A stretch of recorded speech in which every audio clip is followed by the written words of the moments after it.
many folks noticed I had the bicycle on, helmet on backwards? The average Joe's not the smartest Joe. I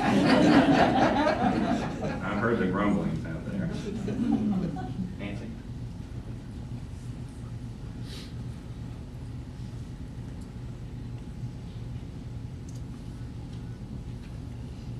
Tell I need to make a video.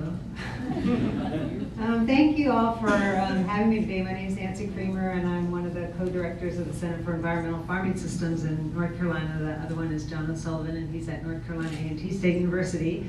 And it's great. I'm just blown away by what y'all are doing here today. It's been wonderful to learn about it, and I'm excited to be here because I think local foods can be a really important part of what you're doing, both from a sustainability standpoint, but also from a job creation, economic development standpoint, and improving the health of our communities here. So our center is a joint project with NC State University, NC State University, and the Department of Ag, and lots of partners. And we've been working on sustainability issues in agriculture since 1994. We have a 2,000-acre facility in Goldsboro, North Carolina. But we've been working on local food issues across the state now for probably 5 or 6 years. And many are coming to the conclusion that local foods, how many of you eat every day? This is a no-brainer, recession-proof way to grow your economy. You are not going to lose this industry to any other part of the country or the world. So, and many are coming to that conclusion, including USDA that started a Know Your Farmer, Know Your Food campaign, and they've invested $65 million so far into localizing and regionalizing agriculture. From a health standpoint, and I'll talk a little bit about the health and economic development standpoint, but also a food security standpoint. From a national security standpoint, I don't think we want to be dependent on foreign food coming in, just like foreign oil. And also food security when we talk about access to all our citizens to healthy food and nutrition. And we have serious issues around that in this country. So in North Carolina, we spend about $35 billion every year on food. And 70% of consumers now have been polled and are willing to pay more for local food if they can find it. So there's a huge driver for people wanting to know who their farmer is, how their food's being grown. And there's a multiplier effect. When we invest in our local communities, then that money has a multiplier as it's re-spent in our local communities. So instead of us buying food and the money going out of state to other farmers and other processors and other lawyers and all those folks, it stays here in the community and recirculates, and that really helps to grow the community. Excuse me, I'm a little sick today, so I feel sorry for the next person I have to use this microphone. Sorry. So the health side of things too. In North Carolina now, we spend about $5 billion a year on just 2 of the health food-related illnesses. 65% of our adult population are now overweight or obese, and 28% of our kids, 10% of our population is suffering from diabetes. These are directly food-related illnesses, and this is not counting heart disease and all of the other things. So why is it that by encouraging local food, we might get people to eat a little healthier? And for me, the biggest reason is taste, because if we can grow varieties here that we can pick fresh, instead of tomatoes that are bred for their shippability from California, that I lived in California for 30 years, and you could see the trucks dropping the tomatoes from large chutes out of the trucks and they don't break, and that's what they ship here for us to eat. So you can get varieties of fruits and vegetables that actually burst with flavor. So you can get our kids to start eating it. You all have had the peaches that come from out of state often that are, why would you eat them? So we can start addressing some of these things with local foods.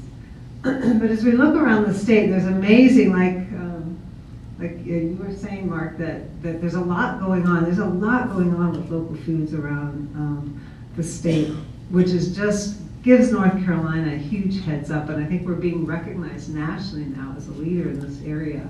But there's also a lot of barriers to doing it locally. If we wanted, for example, to put a salad bar in every school in North Carolina, we can't do it right now. We don't have the processing capacity. Our school kitchens often don't even have ways to prepare food anymore. Distribution, aggregation. Animal production is the same thing. We don't have processing facilities anymore for smaller and mid-scale farmers. So for poultry, for example, even though we rank #1 in poultry production, there's only one place in the entire state where you can process small and mid-scale farmers who aren't into the global food system chain can get their animals processed for North Carolina consumers. So the thing about it is bringing back all of that infrastructure, that's jobs. This is where the job creation is going to come from.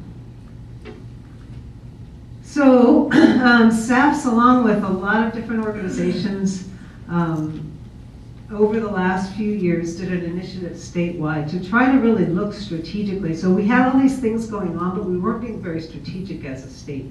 So we did an initiative that's resulted in the state action guide, and I encourage you all to look at it as you develop your regional plan. It's downloadable for free on our website. But we did regional meetings across the state, one of them here in Winston-Salem, bringing together the broad range of partners involved and engaged in the food system, and came up with prioritized action items for 11 key areas. And what we did was we did regional meetings, we put together working issue teams, and then asked those working issue teams to develop game changer ideas. What was the next big thing we could do in that state in a 2 to 3 year time period to really make a difference? So these are the issue areas. Things like farm to school, institutional markets, public health and food access disparities. And the working issue teams had the real leaders in the food system from the state. So for example, in our institutional markets, we have leading that the head of procurement for Compass Group, which is the largest food service company in the world based in Charlotte that feeds, for example, the Winston-Salem school system here. Community gardens, land use and local government initiatives, youth and social networking, consumer outreach and marketing and processing. So I encourage you to look at that. I'm just going to end here with a way for you all to engage too, and that's through the 10% campaign that was launched really directly as a result of this initiative. This was one of the game changer ideas, and this has been funded by Golden Leaf Foundation to get people to pledge 10% of their income, or not their income, that'd be great. 10% of their food dollar to local food. That would mean $3.5 billion for the state's economy on an annual basis that's recirculating in the state. So what we're doing here with this website is tracking. We're getting individuals and businesses to sign up to pledge 10%. And we have been blown away by the number of businesses. We cannot keep up this, and they're reporting their dollars spent to this website and to us, and those dollars change on if you put your pledge in, as you spend your money, what happens is when you pledge 10%, you get well, I think I have it here. No, not yet. I will. So the key components of the campaign, there's a web portal for signing up and pledging 10%. And when you do that, you get an activation email, and then you get weekly emails asking what you spent on local food that week. And those totals are what's showing up on the website. Key to this campaign, and what can help you all in this area too, is we have a partnership with Cooperative Extension. When we got this grant, Cooperative Extension agreed to put a local food coordinator, designate a local food coordinator in every single county in the state. So we now have 100 people across the state who are helping in the county at that level with this 10% campaign. So if a restaurant, for example, signs up, then that agent gets an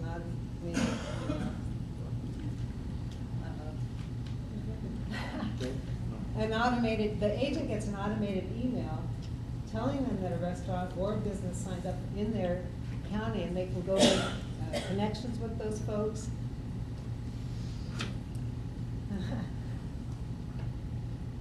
And help connect them to the campaign.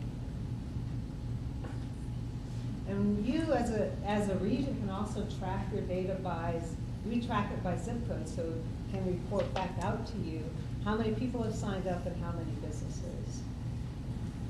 And I'm just gonna, what's really been shocking to us is how bright businesses are to do this, and agencies. Compass Group, like I said, is the largest food service company in the world. When we went to them, asking them to put one of their venues into their campaign, they came back to us and they said they were gonna put every one of their venues into their campaign. So that includes UNC Asheville, it includes the Winston-Salem school system, it includes 2 big hospitals in Charlotte, Chapel Hill school system. They own a lot of the food service companies that you've heard of, like Bon Appetit, Wolfgang Pumpkins, and others. They feed Congress.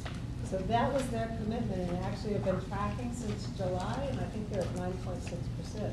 Blue Cross Blue Shield, that sees this as a huge health issue, has also pledged to the campaign for their dining facility and also to do an employee-based program. Our colleges of ag have pledged to this, Farm Bureau has pledged to this. We have cities pledging, county governments pledging. So I encourage you to take a look at this, as it's a way to really get people excited and engaged in this investment opportunity. I think I'm done with my 10 minutes. I have more. Thank you.